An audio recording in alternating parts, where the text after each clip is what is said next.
ആനക്കാമ്പിൽ കള്ളാടി മേപ്പാടി തുരങ്കപാത എന്നത് സംസ്ഥാന ഗവൺമെൻറ്റിൻ്റെ ഏറ്റവും വലിയ ഡ്രീം പ്രൊജക്റ്റുകളൊന്നാണ്. വയനാട് ജില്ലയും കോഴിക്കോട് ജില്ലയും തമ്മിൽ ബന്ധിപ്പിക്കുക. നേരത്തെ ഉള്ള ഒരു ദുർഘടമായിട്ടുള്ള സ്ഥിതി നമുക്കറിയാം. നമ്മുടെ വയനാട് ചുരവുമായി ബന്ധപ്പെട്ട് നിൽക്കുന്ന വലിയ പ്രതിസന്ധി നമുക്കറിയാം. അതിനൊരു പരിഹാരം എന്ന നിലയിൽ കൂടിയാണ് സംസ്ഥാന ഗവൺമെൻറ് 2020 ഒന്നാം പിണറായി വിജയൻ ഗവൺമെൻറ്റിൻ്റെ കാലത്ത് ആനക്കാമ്പിൽ കള്ളാടി മേപ്പാടി തുരങ്കപാത എന്നൊരു പ്രപ്പോസൽ മുന്നോട്ട് വെക്കുന്നത്. പിന്നീട് നടന്ന തുടർ പ്രക്രിയയുടെ ഭാഗമായിട്ടാണ് എല്ലാ നടപടികളും പൂർത്തീകരിച്ച് 2024 ഒക്ടോബർ മാസം ടെൻഡർ നടപടികൾ പൂർത്തീകരിച്ചത്. എന്നാൽ നമ്മുടെ പരിസ്ഥിതി അനുമതി നമുക്ക് ലഭ്യമാവാത്തതിന് അന്തിമമായ അനുമതി, നമ്മുടെ ടെൻഡർ നടപടികൾ ലഭ്യമാവുന്നതിന് മുന്നേ ഒന്നാം ഘട്ട അനുമതി നമുക്ക് ലഭ്യമായിരുന്നു. പൂർണ്ണമായ അന്തിമമായ അനുമതി ലഭ്യമാവാത്തതിനെ തുടർന്ന് ടെൻഡർ നടപടികൾ പൂർത്തീകരിച്ചെങ്കിലും LOA ഇഷ്യൂ ചെയ്ത് എഗ്രിമെൻറ്റ് വെച്ച് വർക്ക് ആരംഭിക്കാൻ വേണ്ടി കഴിയുന്ന സാഹചര്യം ഉണ്ടായിരുന്നില്ല.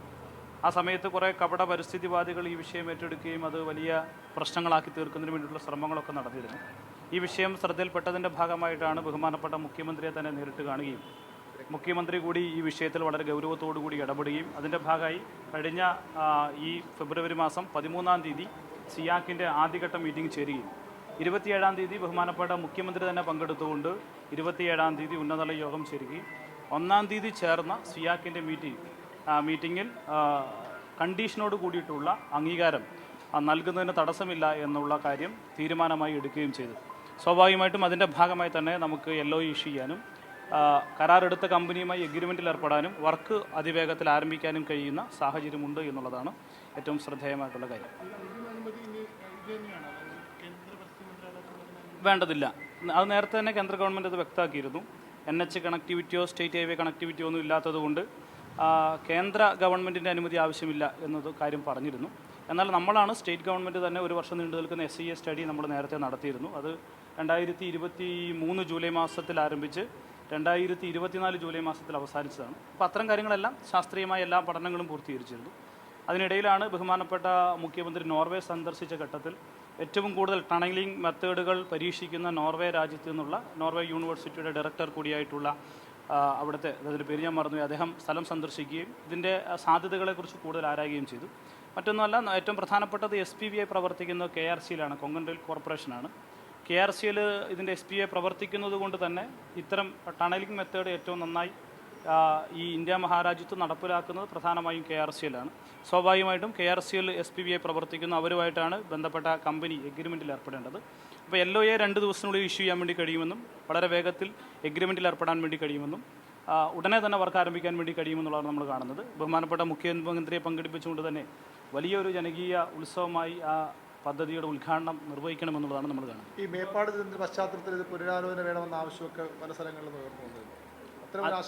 അതാണ് ഞാൻ നേരത്തെ സൂചിപ്പിച്ചത്. അത് ചില കപട പരിസ്ഥിതിവാദികളുടെ ഒരു തെറ്റായ പ്രചരണമായിരുന്നു. അതിൻ്റെ ഭാഗമായി തന്നെ ഒരുപാട് മീഡിയാസ് തന്നെ മേപ്പാടിയിൽ തന്നെ പോയി ജനങ്ങളുടെ ആവശ്യം എന്താണ് എന്നുള്ളത് അവിടെ നിന്ന് ആരായുന്ന സാഹചര്യം ഉണ്ടായി. ആനക്കാമ്പയിൽ ഈ പദ്ധതി പ്രദേശം നടക്കുന്ന ആനക്കാമ്പിലും മറുപുഴയിലും വിവിധങ്ങളായിട്ടുള്ള മാധ്യമപ്രവർത്തകർ പല രൂപത്തിലുള്ള റിപ്പോർട്ടുകൾ തയ്യാറാക്കി. അതെല്ലാം പോസിറ്റീവായ രൂപത്തിൽ, എന്നാൽ ചില നിക്ഷിപ്ത താല്പര്യക്കാർ പല ഘട്ടത്തിലും ഉണ്ടാവും. അവരുടെ ആരോപണങ്ങളായി ഇതിനെ കാണാൻ വേണ്ടി കഴിയും. ഇതെല്ലാം മനസ്സിലാക്കി തിരുവമ്പാടിയിലെ ജനങ്ങളാകെ ചേർന്ന് വലിയൊരു കൂട്ടായ്മ ഇതുമായി ബന്ധപ്പെട്ട് നിരന്തരമായ ഇത്തരം നുണപ്രചരണങ്ങൾക്കെതിരെ വലിയൊരു പ്രതിഷേധം ഉയർത്തിക്കൊണ്ടുവരുന്ന സാഹചര്യമുണ്ട്. ഇതെല്ലാം പരിശോധിച്ച് ഉയർന്നു വന്ന ആരോപണങ്ങളെല്ലാം പരിശോധിച്ചുകൊണ്ട് തന്നെയാണ് ഗവൺമെൻറ് ഇപ്പോൾ ഇങ്ങനെയൊരു തീരുമാനമെടുത്ത് സിയാക്ക് അതിൻ്റെ ഭാഗമായിട്ടാണ് മീറ്റിംഗ് ചേർന്ന് ഇങ്ങനെ ഒരു ശുപാർശ നൽകുന്ന സാഹചര്യം ഉണ്ടായിട്ടുള്ളത്. ഈ പാരിസ്ഥിതികമായ ഒരു പ്രശ്നങ്ങൾ ഉണ്ടാകില്ല എന്നാണ് ഈ റിപ്പോർട്ടിൻ്റെ ഉള്ളടക്കം. അല്ല, കുറേ കണ്ടീഷണലിയാണ്. അത് കുറേ കാര്യങ്ങൾ ശ്രദ്ധിക്കേണ്ടത്, നിർമ്മാണ രീതിയിൽ ശ്രദ്ധിക്കേണ്ടത്, ഇരുവഴിഞ്ഞ് പുഴയുമായി ബന്ധപ്പെട്ടുള്ളത്, ആനത്താരയുമായി ബന്ധപ്പെട്ടത്, അവിടെ ഒരു വംശനാശ ഭീഷണി നേരിടുന്ന ഒരു പക്ഷിയുടെ പേര് പറയുന്നുണ്ട്, ചിലപ്പൻ എന്ന് പറഞ്ഞൊരു പക്ഷിയുടെ പേര്. അപ്പോൾ അത്തരം കാര്യങ്ങളിൽ നിർമ്മാണ രീതിയിൽ ശ്രദ്ധിക്കേണ്ടുന്ന കാര്യങ്ങളെ സംബന്ധിച്ചുകൊണ്ടുള്ള കാര്യങ്ങൾ സൂചിപ്പിക്കുന്നുണ്ട്. നമ്മുടെ കേന്ദ്ര ഗവൺമെൻറ് തന്നെ പൊതുവിൽ രാജ്യത്തെ ഏറ്റവും ആഘാതം കുറഞ്ഞൊരു നിർമ്മാണ രീതി എന്ന നിലയിലാണ് ടണലുകളെ കാണുന്നത്. ഈ കേന്ദ്ര ഗവൺമെൻറ് വന്നതിന് ശേഷം ധാരാളം ടണലുകൾ നിർമ്മാണം നടത്തി ഓപ്പൺ ചെയ്യുകയും ചെയ്തു. അപ്പോൾ നമ്മളെ സംബന്ധിച്ചിടത്തോളം കേരളത്തിലെ കുതിരാൻ കഴിഞ്ഞാലുള്ള ഒരു പ്രധാനപ്പെട്ട ടണൽ ഇങ്ങോട്ട് വന്നാൽ ഇന്ത്യയിലെ തന്നെ 3ാമത്തെ ടണലായി മാറാൻ വേണ്ടി പോകുന്ന ടണലാണ്. ഏകദേശം 8.125 കിലോമീറ്റർ ദൂരമാണ്. 8 കിലോമീറ്ററും 100 മീറ്ററിലധികം വരുന്ന ദൂരത്തിലാണ് ഈ ടണൽ നടക്കുന്നത്. അപ്പോൾ നമ്മുടെ ഇന്ത്യയിലെ തന്നെ ഏറ്റവും 3ാമത്തെ വലിപ്പം കൂടിയ ടണൽ എന്ന നിലയിലൊക്കെ ഒരുപാട് പ്രശസ്തി ടണലിന് വരാനുണ്ട്.